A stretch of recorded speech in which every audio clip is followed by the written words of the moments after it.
TV11 news में आपका इस्तकबाल है। नलकुंडा पुलिस ने लूट की वारदात का पर्दाफाश करते हुए 2 बालिग और एक नाबालिग मुलजिम को गिरफ्तार कर लिया। हैदराबाद में नलकुंडा पुलिस ने एक लूट के मुकदमे को कामयाबी के साथ हल करते हुए 2 बालिग अफराद और एक नाबालिग मुलजिम को हिरासत में ले लिया है। पुलिस के मुताबिक 29 जून की रात फीवर हॉस्पिटल बस स्टॉप के करीब बस का इंतजार कर रहे एक शख्स को 3 अफराद ने होंडा एक्टिवा पर आकर पेपर कटिंग ब्लेड दिखाकर धमकियां दी और उससे 300 रुपये नकद और एक वीवो मोबाइल फ़ोन लूट कर फरार हो गए। पुलिस का कहना है कि इस वाक़े के बाद मुलजिमीन मलकपेट के एक पेट्रोल पंप पर पहुंचे, जहां उन्होंने अपनी एक्टिवा में पेट्रोल भरवाया। जब पेट्रोल के मुलाजिमीन ने पैसे मांगे तो उसे भी ब्लेड दिखाकर धमकाया और बगैर पैसे दिए वहां से फरार हो गए। पुलिस ने CCTV फुटेज और टेक्निकल एविडेंस की मदद से तहकीकात आगे बढ़ाई और काचीगुड़ा इलाके से 2 बालिग मुलजिमीन और एक नाबालिग को हिरासत में ले लिया। पुलिस ने उनके कब्जे से 2 Honda Activa bikes, 2 mobile phones और एक पेपर कटिंग ब्लेड बरामद किया है। पुलिस के मुताबिक गिरफ्तार शुदा बालिग मुलजिमीन पर इससे पहले भी बाइक चोरी और लूट के कई मुकदमा दर्ज हैं। इस केस को कामयाबी से हल करने वाली नलकुंडा पुलिस की टीम को सीनियर ऑफिसर्स ने तहसीन पेश की है। आइए नाज़रीन, देखें इसी की तफसीली रिपोर्ट। TV11 न्यूज़ को लाइक करें, शेयर करें और सब्सक्राइब करना ना भूलें। గుడ్ ఆఫ్టర్నూన్ అండి. Good afternoon friends.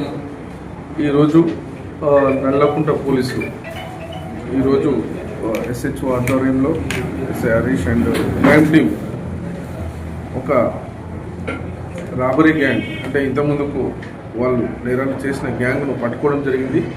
వీళ్ళు కాచిగూడకు సంబంధించిన Fardeen alias Najju and Bajjola Kalyan alias Sai Kalyan, ఒక అతను బాయ్ జూనియర్ బిలో 18 ఇయర్స్ ఉన్న వ్యక్తి. ఈ ముగ్గురు కలిసి 29th నాడు 23 అవర్స్కి నల్లకుంట ఫీవర్ హాస్పిటల్ పక్కకున్న పాన్ షాప్ దగ్గర ఉన్న ఒక వ్యక్తి నిలబడితే, అతను గౌస్ అనే వ్యక్తి నిలబడ్డ దగ్గరికి ఒక హోండా యాక్టివా మీద వచ్చేసేసి బైక్ పక్కకు ఆపుకొని ఒక పేపర్ కట్టింగ్ నైఫ్ తీసుకొని అతనికి ఒకతను బండి ఆన్లో ఉన్నాడు, ఇంకొకతను ఇద్దరు కలిసి వెళ్ళి అతనికి గొంతు దగ్గర ఆ కత్తి పెట్టేసి, అతను నువ్వు నీ దగ్గర డబ్బులు, నీ దగ్గర ఏమేమి ఉన్నాయో వాల్యుబుల్స్ ఏమన్నా ఇయ్యి, లేదంటే చంపేస్తామనగానే అతను భయపడిపోయి అతని దగ్గర ఉన్న 300 రూపీస్, ఒక Vivo 20 ఫోన్ తీసుకొని పారిపోయినాడు అక్కడి నుంచి.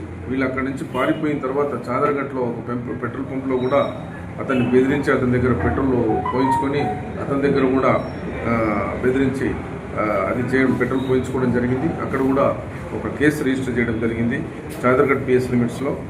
ఈ విధంగా Fardeen and Bajjalala Kalyan plus boy junior, ఈ ముగ్గురిని కూడా అరెస్ట్ ఈరోజు ఉదయం మన ఇన్స్పెక్టర్ గారి ఆధ్వర్యంలో మన హరీష్ SI ముగ్గురు కూడా కలిసి క్రైమ్ టీం చాకచక్యంగా వాళ్ళని ఆ రోజు నుంచి కూడా వాళ్ళని ట్రేస్ చేస్తూ వాళ్ళు తప్పించుకొని తిరుగుతూ ఉన్నారు. వాళ్ళు మొన్నటి నుంచి కూడా ఈరోజు పట్టుకోవడం జరిగింది. వారి వద్ద నుంచి ఒక Vivo mobile phone, Samsung mobile phone, Honda Activa and మరొకటి పేపర్ కటింగ్ బ్లేడ్ కూడా తీసుకోవడం జరిగింది. ఇది హోండా యాక్టివా బైక్ కూడా, ఇంకొక హోండా యాక్టివా వాళ్ళ ఫ్రెండ్ దగ్గర వాళ్ళు తీసుకొని వచ్చి నేరానికి యూజ్ చేసిన బైక్ను కూడా తీసుకోవడం జరిగింది. దాన్ని కూడా సీజ్ చేయడం జరిగింది. ఈ విధంగా దీన్ని ఛేదించిన ఇన్స్పెక్టరు ప్లస్ SIలను కూడా DCP గారు అభినందించడం జరిగింది. ఇంతకుముందు ఏమైనా కేసులు ఉన్నాయి వీళ్ళ మీద? ఫర్దీన్ మీద ఒక 6 కేసులు ఉన్నాయి.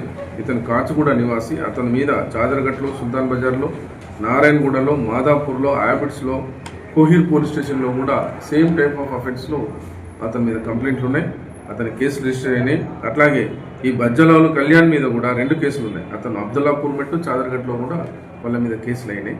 ఈ బాయ్ జూనియర్ అతను కూడా కాచిగూడ మన మలక్పేట్ వాసి, అతని ఫ్రెండ్ వాళ్ళెంబడి తిరుగుతుంటాడు.